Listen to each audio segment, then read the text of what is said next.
Ассаламу алейкум ва рахматуллахи ва баракату. Хвала Аллаху, Господу миров. Очередной раз приветствую посетителей своего канала.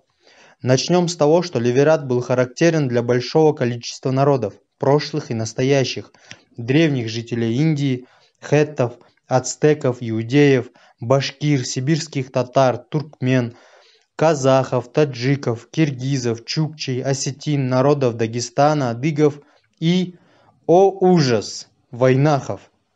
Посему каждый, кто решит каким-то издевательским тоном говорить о народах, его практиковавших, пусть знает, что задевает честь всех ранее упомянутых.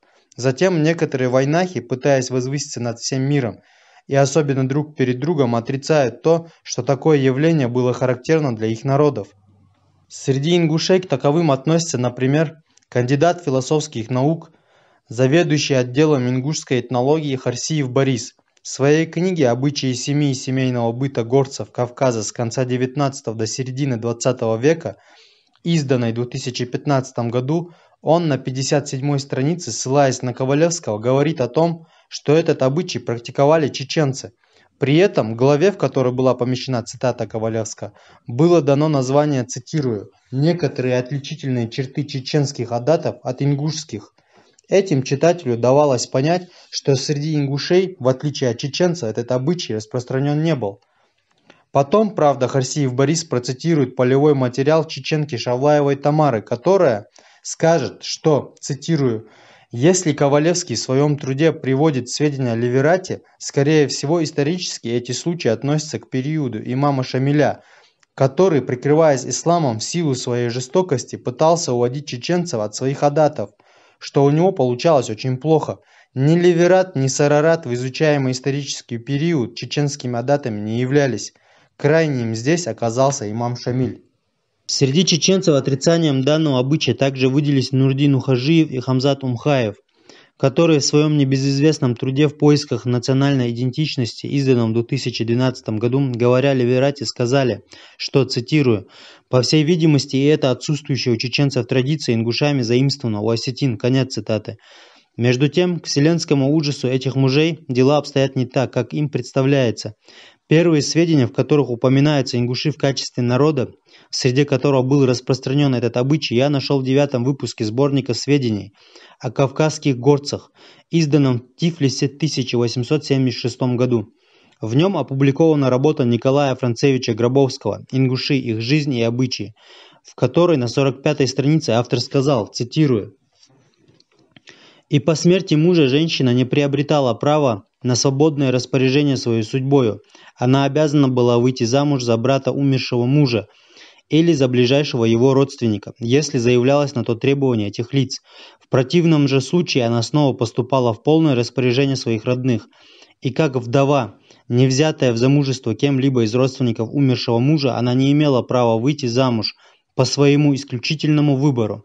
И сразу далее, цитирую, «Этот варварский обычай еще в начале 60-х годов обратил на себя внимание начальства, и по инициативе последнего в 1863 году с согласия ингушей первым неприемлемым условием брака постановлено было допустить свободную волю и непринужденное согласие не одного лишь мужчины, но и женщины, выходящей в замужество». Конец цитаты. Здесь мы остановимся и преподнесем пару уроков нашим в кавычках «друзьям» из Fitna Voice. Товарищи при обсуждении этой темы тоже сослались на Гробовского, на 44-ю страницу его труда. И здесь, как и ранее, проблемы с математикой. Не 44-я страница, товарищи, а 45-я. Теперь о том, что таки цитируют товарищи, давая видеосылку на 44-ю страницу Гробовского. В описании к своему в кавычках шедевру они дают ссылку на источник. Проходим по ссылке и попадаем на кавказский сборник 2017 года изданием ГИМО МИД России.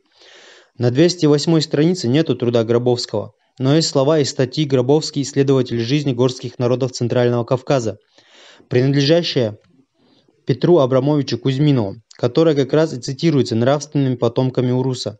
Еще раз говорят, что цитируют Гробовского, но цитируют Кузьминова, который действительно на 208 странице кавказского сборника говорит, цитирую, «У ингушей господствовал обычай ливерат, то есть женщина после смерти мужа обязана была выйти замуж за брата умершего мужа или за ближайшего его родственника. Почему делаем акцент на этой разнице в текстах? Потому что из слов Кузьминова получается, что после смерти мужа жена его в любом случае выходила замуж за своего деверя.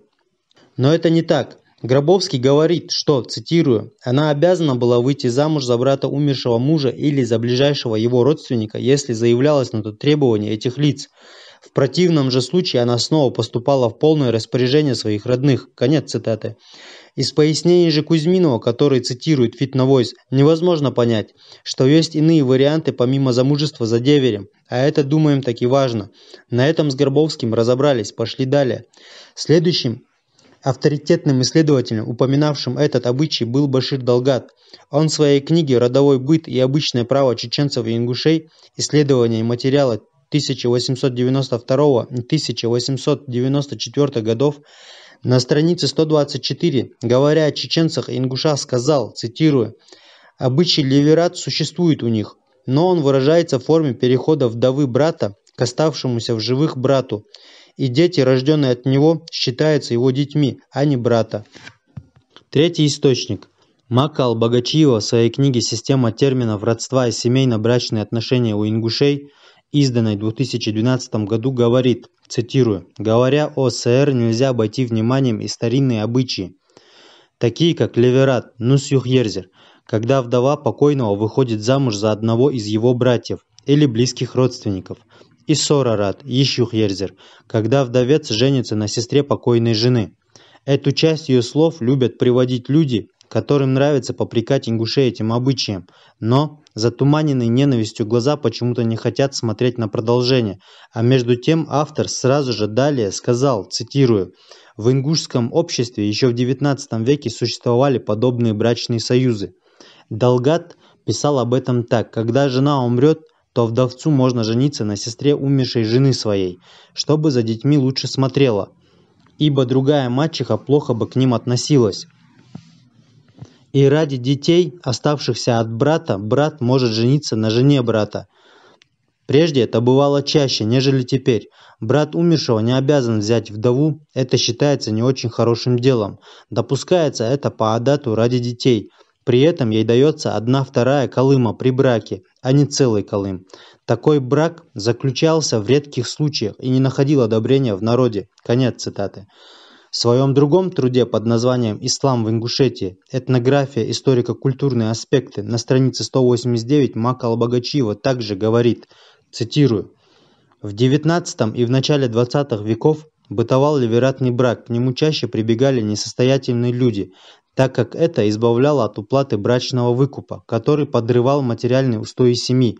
Бытовали случаи, когда к этой форме брака обращались состоятельные люди с целью, чтобы вдова оставалась полноправной хозяйкой и могла воспитывать детей в лоне семьи. В настоящее время этот обычай совершенно изжит». Конец цитаты. Четвертый источник. В изданном в 2002 году труде «Культура Чечни.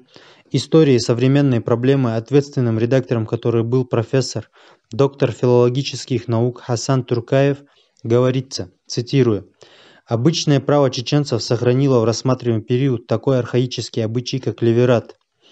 Леверат как обязанность деверя жениться на жене своего умершего брата. Видимо, был перенесен на чеченскую почву еще в глубокой древности переселенцами из восточных стран.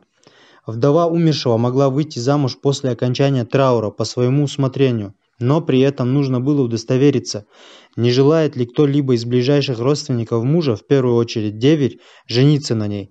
Могла возникнуть и такая ситуация, когда родственник покойного мужа и жениться не хотел, и согласия на ее уход в родительскую семью не давал, что лишало женщину возможности повторного вступления в брак.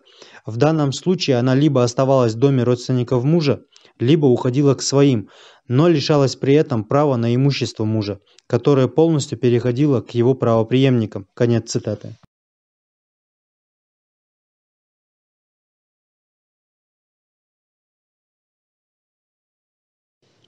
Пятый источник. Профессор Зулай Хасбулатова в своей статье «Формы заключения брака у чеченцев в XIX – начале XX веков» говорит, цитирую, «Так, например, в XIX веке у чеченцев частично встречался обычай, по которым женщина-вдова должна была стать женой родного или двоюродного брата умершего мужа. Нам представляется, что сохранение этого обычая следует считать пережитком леверата, остаточного явления далекой эпохи. Конец цитаты.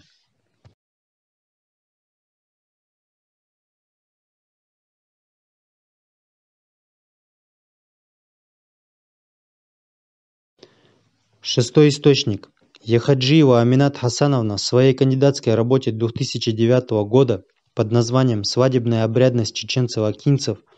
Традиции и инновации» писала, цитирую, «Свободу брачного выбора у чеченцев-акинцев в исследуемый период ограничивали также еще сохранившиеся обычаи утробного люлечного обручения, обменного брака и особенно леверата». Конец цитаты.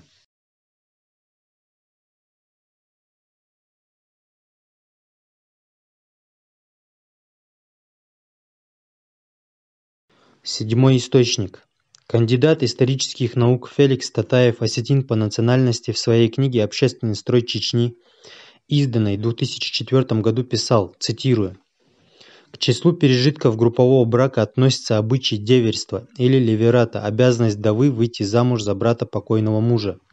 В Чечне жена не наследует умершему мужу, но должна выйти замуж за ближайшего его родственника, если тот пожелает ее взять в жены. Однако в силу господства малой семьи на практике решающее значение стало иметь воля вдовы». Конец цитаты.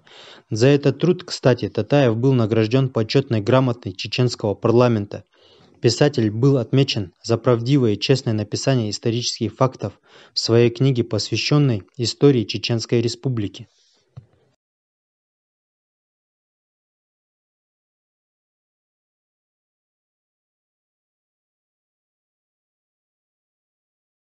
Восьмой источник. В завершении подборки материалов по данной теме мы обратимся к труду «Традиционное общество чеченцев», социокультурный анализ, автором которой является Барет Нанаева, доктор философских наук, профессор, заведующая кафедрой философии Грозненского государственного нефтяного технического университета. Отметим, что научным редактором ее работы был академик Академии наук Чеченской Республики, доктор философских наук, профессор Акаев Вахид. Итак, она пишет, цитирую, «Здесь следует уточнить, что социальная организация чеченцев не была однородной. Она веками неуклонно и медленно расслаивалась на общину плоскостного населения и горного, со специфическими чертами и тенденциями.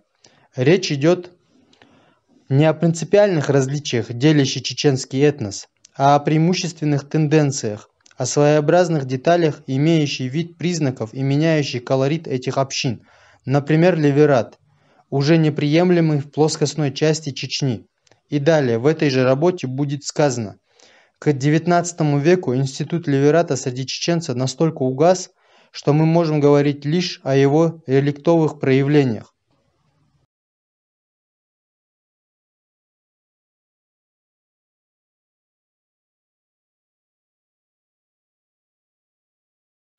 В общем, в научных кругах тотально главенствует мысль, гласящая, что среди вайнахов леверат был приемлемым явлением. Что же касается наших комплексов относительно подобных явлений, то от них настоятельно советуем избавляться абсолютно всем, дабы от такого ни у нас самих, ни в кавычках даже у русских не шевелились волосы на затылке.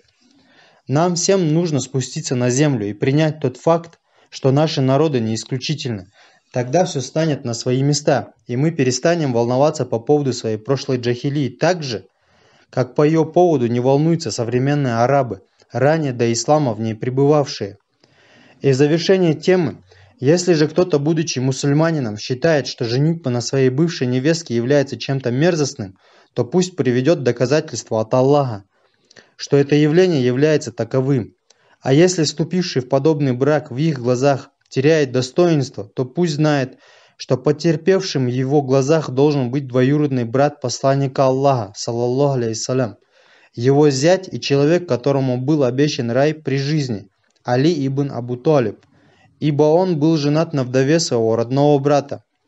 О чем пишет в его жизнеописании Ас-Саляби, цитирую, «Асма бинт Умайс, о которой мы упоминали ранее, сначала была женой Джаафара ибн Абу Талиба, родного брата Али.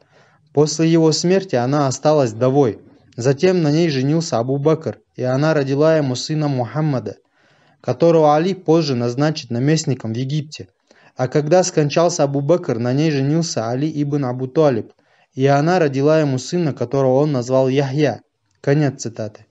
На этом, пожелав всем избавиться от этого закомплексованного сознания и воздав хвалу Аллаху, создавшего людей равными друг перед другом, завершаем свой очередной экскурс в прошлое. Ассаламу алейкум ва рахматуллахи ва баракату.